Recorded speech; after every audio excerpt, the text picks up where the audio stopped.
So hello students, so today we will be discussing about formal letters. ठीक है, formal letters कैसे कैसे होते हैं. कवर लेटर हमने ऑलरेडी देख चुके हैं अपने क्लासेस में. अब हम फॉर्मल लेटर्स के बारे में बात करेंगे. ठीक है, सो फॉर्मल लेटर क्या होता है. Formal letter is a one written in formal and ceremonious language and follows a certain stipulated format. Basically एक फॉर्मेट में जो हम एक लेटर लिखते हैं उसको हम फॉर्मल लेटर बोलते हैं. ठीक है, जिसमें लैंग्वेज एकदम फॉर्मल यूज़ होती है, जो कि ऑफिस में जो लैंग्वेज यूज़ होती है वैसी टाइप की लैंग्वेज उसमें यूज़ होती है. Such letters are written for official purposes for authorities dignitaries. ठीक है, अलग अलग अथॉरिटीज़ को जब हम लेटर लिखते हैं तो और लोगों को लेटर लिखते हैं जो कि ऑफिस में होते हैं, डिफरेंट ऑफिस में होते हैं, उसको हम फॉर्मल लेटर बोलते हैं. जैसे कि कलीग्स, सीनियर्स. ठीक है, ये किसी भी तरह से पर्सनल कांटेक्ट को नहीं भेजा जाता है, ना ही फ्रेंड्स को, ना ही फैमिली को. ठीक है, तो बेसिकली इसका क्या स्ट्रक्चर होता है. सबसे पहले आता है सेंडर्स एड्रेस लिखो. Sender's address is usually put on the top right hand corner of the page. Sender's address आप टॉप में राइट हैंड साइड पे आप सेंडर्स एड्रेस लिखो. ठीक है, जो भी उस लेटर को भेज रहा है. ठीक है, the address should be complete and accurate in case of the recipient of the letter wishes to get in touch with the sender for further communication. ठीक है, so basically अगर आप चाहते हो कि जो recipient है आपसे बात करे आगे भविष्य में, निकट भविष्य में, तो आप उस पर जो एड्रेस है वो एग्जैक्टली लिखो जैसा कि है. ठीक है, करेक्ट एड्रेस लिखो, उसमें ज़रा सा भी मिस्टेक नहीं होनी चाहिए. Next, date. सेंडर्स एड्रेस के बाद में आप डेट लिखोगे. ठीक है, just below it on the right side of the page. ठीक है, राइट साइड में आप डेट लिखोगे. This is the date on which the letter is being written. It is important in formal letters as they are often kept on record. ठीक है, so basically sender's address के नीचे आप date लिखोगे और वो उसको आप एक्यूरेटली लिखोगे क्योंकि वो डेट ऑफिशियल रिकॉर्ड्स में रिकॉर्ड होती है. ठीक है, next is receiver's address. After leaving some space we print the receiver's address on the left side of the page. Whether to write to above the address depends on the writer's preference. Make sure you write official title, name, position, etc. of the receiver as the front line of the address. So basically आप left side में, ठीक है, receiver's address लिखो. To लिखना है या नहीं लिखना वो राइटर पे डिपेंड करता है, लेकिन आप उसकी जिसको आप लिख रहे हो उसकी पोस्ट ज़रूर लिखना याद रखो. ठीक है,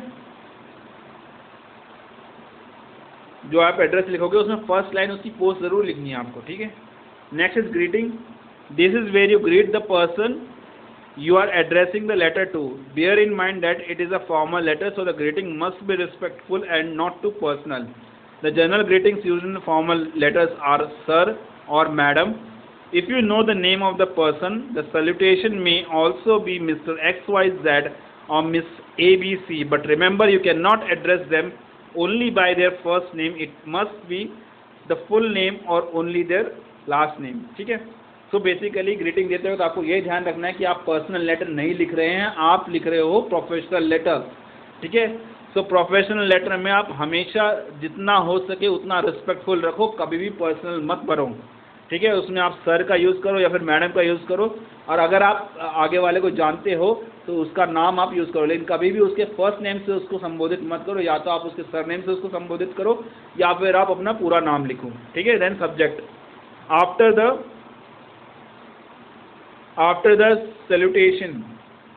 salutation greeting comes the subject of the letter in the center of the right subject followed by the colon.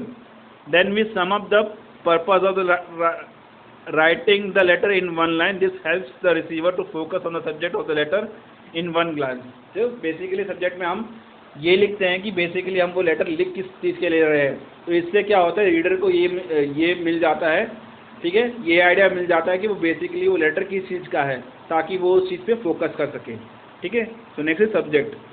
Next is body of letter. This is the main content of the letter. It is either divided into 3 parts or 2 paragraphs if the letter is briefer.